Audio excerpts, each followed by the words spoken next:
నీదు సేవే ముక్తికి ద్రోవ నీదు సేవే ముక్తికి ద్రోవ కుంకుమతో గులాలతో తల్లిని పూజించినచో ఎల్లరు కోరికలన్నీ తీర్చులుగా మన తల్లి ఏ వాసిగా పెనుగొండ పురాణ కుసుమ శెట్టి కూతురుగాను కన్యకాంబై వెను వైశ్యులకు కుల దేవతగాను మంగళం శ్రీ వాసవి మాత మంగళం శ్రీ కన్యక జనని వేగరావే భక్తుల ద్రోవా నీదు సేవే ముక్తికి ద్రోవా నీదు సేవే ముక్తికి ద్రోవా సంధ్యాదీపారాధనలో వచ్చెను తల్లి వరలక్ష్మి వచ్చెను తల్లి మహాలక్ష్మి శ్రీ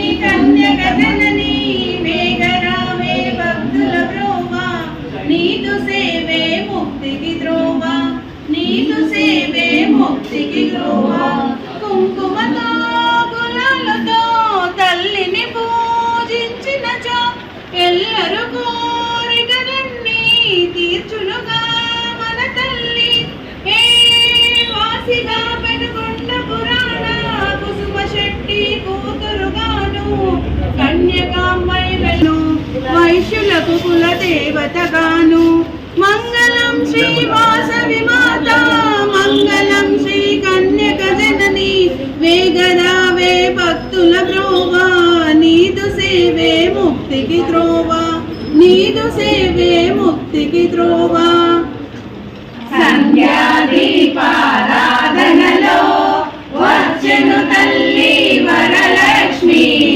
వచ్చెను తల్లి మహాలక్ష్మి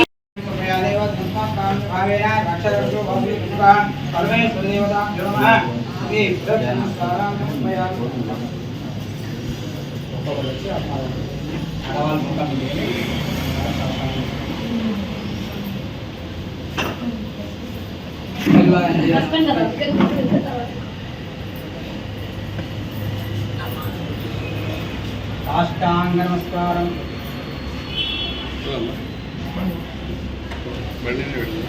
గోత్రాల ఆర్యవైశ్యులు కూడా అగ్నికి ఆహుతైనటువంటి సమయంలో మరి ఆర్యవైశ్య అంటే ఇంతమంది మరి ప్రపంచవ్యాప్తంగా ఉన్నటువంటి వాళ్ళు 102 గోత్రికులతో ఇప్పటి వరకు కూడా ఆర్యవైశ్యులు జరుపుకుంటున్నటువంటి వాసవి మాత ఆత్మార్పణ దినోత్సవం వాసవి మాత జయంతిలు ప్రతి సంవత్సరం జరుపుకుంటారు. మరి అమ్మవారు ఎంతో నిష్ఠతో ఆర్యవైశ్యులకు ఇచ్చినటువంటి ఆశీర్వాదంతో ఈరోజు వ్యాపార రంగంలో కానీ అన్ని రంగాల్లో వృద్ధి చెందుతున్నటువంటి ఆర్యవైశ్యులకి అందరికీ శాంతి సౌభాగ్యం కలగాలని ప్రపంచం శాంతిగా ఉండాలని ఆనాడు అమ్మవారు తీసుకున్నటువంటి నిర్ణయం ఇప్పటివరకు కూడా భూమి మీద జీవితం ఉన్నంత వరకు ఆర్యవైశ్య కులంలో పుడితే బాగుండు అన్నట్టుగా అమ్మవారి కులంలో 102 గోత్రికులు ఎవరైతే ఆత్మార్పణ చేసుకున్నారో వారందరి కుటుంబీకులే ఈరోజు దేశంలో ఉన్నటువంటి ఆర్యవైశ్యులు. కాబట్టి దాన ధర్మాలకి ప్రఖ్యాతిగాంచినటువంటి ఆర్యవైశ్యులు ఆనాడు అమ్మవారు ఆత్మార్పణ చేసుకునే సమయంలో కూడా ఎవరిని ఆర్యవైశ్యులు మీరెవరిని ఇబ్బంది పెట్టొద్దు, మీ వ్యాపారాలు చేసుకోవాలి, 10 మందికి అవసరమైతే సహాయపడాలి, అన్నదానాలు కానీ మీ వ్యాపారంలో కానీ ఎవరికి కూడా అన్యాయం చెయ్యొద్దు అని ఈరోజు ఏ గుడి చూసినా ఏ గోపురం చూసినా ఏ అన్నసత్రాలు చూసినా ఆర్యవైశ్యులు ఒక చేత్తో రూపాయి సంపాదిస్తే 10 పైసలు దానం చేస్తారు అనడానికి కూడా వాసవి మాత ఇచ్చినటువంటి ఆశీర్వాదము. ఈరోజు దానగుణంలో ఆర్యవైశ్యులకు మించిన వారు ఎవరూ లేదు. ఇచ్చే చెయ్యే కానీ తీసుకునే చెయ్యి కాదు ఆర్యవైశ్యులది. అమ్మవారు లక్ష్మి నల్లమల్లి తెలంగాణ రాష్ట్ర ఆర్యవైశ్య మహాసభ మహిళా విభాగ్ అడిషనల్ జనరల్ సెక్రటరీని. ఈరోజు మన రాష్ట్ర కార్యాలయంలో అమ్మవారి పుట్టినరోజు వేడుకలు చాలా ఘనంగా నిర్వహించాము మహిళలతో. ఇలాగే అన్ని చోట్ల జరుగుతున్నాయి. ఈరోజు రాష్ట్రం మొత్తం జరగాలని అన్ని జిల్లాల వాళ్ళకి మండలాల వాళ్ళకి బస్తీ స్థాయి నుంచి ప్రతి చోట అమ్మవారివి మన ఆర్యవైశ్య సంఘం తరపున ఈరోజున అమ్మవారి జన్మదిన వేడుకలు జరుపుతున్నాము. ఈరోజు ఈ కార్యక్రమాన్ని ఇంత విశిష్టతగా జరుపుకోవడానికి ఈరోజు మా కులదేవత అని చెప్పుకోవడానికి మాకు చాలా గర్వంగా ఉంది ఈ విషయంలో. Thank you so much. ఒకటి శుభాకాంక్షలు ముందుగా అందరికీ. ఈరోజు వాసవి కన్యకా పరమేశ్వరి జయంతి సందర్భంగా మేము ఈరోజు మహాసభలో మీట్ అయ్యాము. ఇక్కడ చాలా మంచి ప్రోగ్రాం చేశాము, కుంకుమార్చన చేశాము, పూజ చేసుకున్నాం. అందరం చాలా సంతోషంగా ఉంది. కాచం సుష్మా, కల్వ సుజాత గారు అండ్ నల్లమల్లి రాధా గారు అందరూ మమ్మల్ని ఇన్వైట్ చేశారు. ఇక్కడ మేము వాళ్ళ సమక్షంలో మేము పూజ చేసుకున్నందుకు మాకు చాలా సంతోషంగా ఉంది. ఇక్కడ వాసవి పూజకు వచ్చాను, చాలా బాగా జరిగింది. నా పేరు రాణి అండి. జయలక్ష్మి. జై వాసవి మాతకు జై. జై వాసవి మాత. జై వాసవి. పద్మజ. జై. పాడ్యం ఈరోజు అమ్మవారి జయంతి సందర్భంగా తెలంగాణ, ఆంధ్ర ప్రతి చోట భూప్రపంచం అన్ని చోట్ల అమ్మవారి జయంతి కార్యక్రమాలు అంగరంగ వైభవంగా జరుగుతూ ఉంటాయి. అలాగే ఈరోజు ఇక్కడ చింతల్ బస్తీలో ఉన్న వాసవి మహాసభలోని ఇక్కడ మహాసభ మహిళా విభాగం అలాగే మహాసభ ఆధ్వర్యంలో అంగరంగ వైభవంగా కుంకుమార్చన అలాగే అమ్మవారికి అభిషేకాలు చేయడం జరిగింది. అంటే ఇక్కడ మాది 33 జిల్లాల వాళ్ళు ఉంటారు. అన్ని జిల్లాల్లో అన్ని కార్యక్రమాలు ప్రతి ఊర్లో గుళ్ళు ఉంటాయి. అక్కడ కుంకుమార్చనలో అందరూ పాల్గొని ఉంటారు. అలాగే ఇక్కడ ఒక రంగారెడ్డి డిస్టిక్, సికింద్రాబాద్, హైదరాబాద్ వాళ్ళు కూడా పాల్గొనడం జరిగింది. Thank you. నెల్లూరు జిల్లా దగదర్తి మండలం ఉలవపాలు జాతీయ రహదారిపై తెల్లవారుజామున షార్ట్ సర్క్యూట్తో కంటైనర్లో మంటలు చెలరేగాయి. చిత్తూరు నుంచి విజయవాడకు వెళ్తున్న ఆరోగ్య పాల కంటైనర్ ఈ మంటల్లో దగ్ధమైంది. విషయం తెలుసుకున్న పోలీసులు ఘటనా స్థలానికి చేరుకొని ఫైర్ ఇంజన్కు సమాచారం అందించడంతో సిబ్బంది మంటలను అదుపు చేశారు.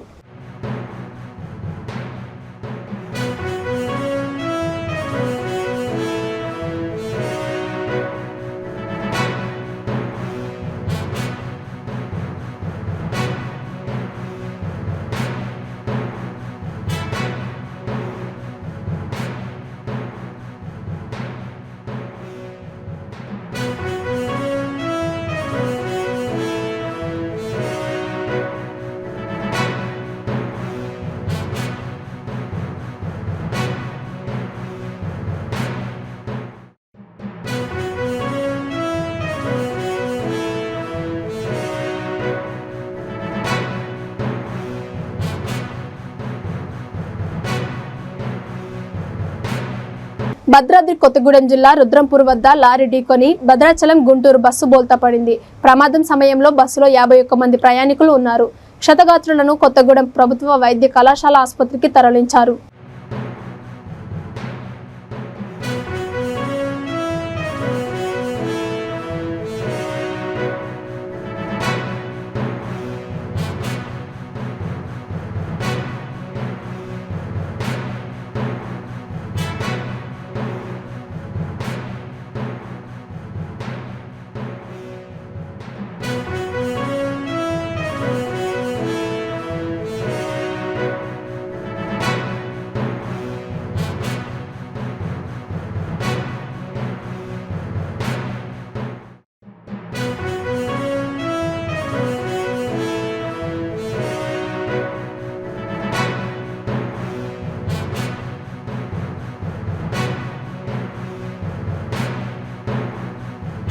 నంద్యాల జిల్లా కేంద్రంలో దారుణ సంఘటన చోటు చేసుకుంది. పెళ్లైన 2 నెలలకే భార్యపై అనుమానంతో భర్త ఆత్మహత్య యత్నానికి పాల్పడ్డాడు.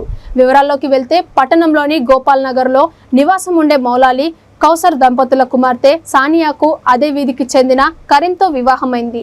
పెళ్లైన తర్వాత రోజు నుంచే అనుమానంతో కరీం తన భార్యను మానసికంగా, శారీరకంగా వేధించేవాడు. ఈ క్రమంలో సానియా నిద్రమత్తులో ఉండగా బ్లేడుతో ఆమె గొంతు కోసి హత్యాయత్నానికి పాల్పడ్డాడు. ప్రస్తుతం బాధితురాలు నంద్యాల ప్రభుత్వ సర్వజన ఆసుపత్రిలో చికిత్స పొందుతోంది. పోలీసులు కేసు నమోదు చేసుకుని దర్యాప్తు చేపట్టారు.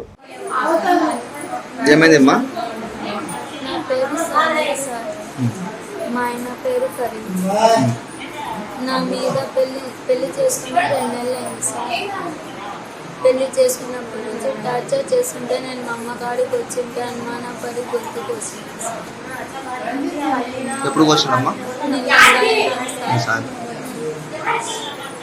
బులెటిన్ ముగించే ముందు హెడ్లైన్స్ మరోసారి.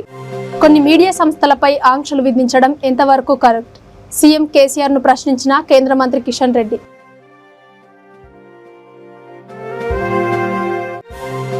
వృద్ధురాలి దళిత బంధు సొమ్ము కాజేసిన కేటుగాళ్లు, నట్టేట ముంచిన అధికార పార్టీ పెత్తందారులు.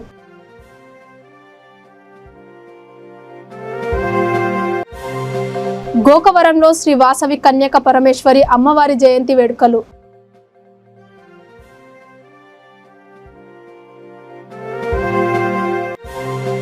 ఒక్క ఛాన్స్ అంటూ గెలిచి ప్రజలను నట్టేయడం ముంచిన జగన్. టీడీపీ అనకాపల్లి జిల్లా అధ్యక్షుడు బుద్ధ నాగ జగదీశ్వరరావు మండిపాటు. చూస్తూనే ఉండండి V3 న్యూస్, లక్ష్యం సమాజహితం. నమస్తే.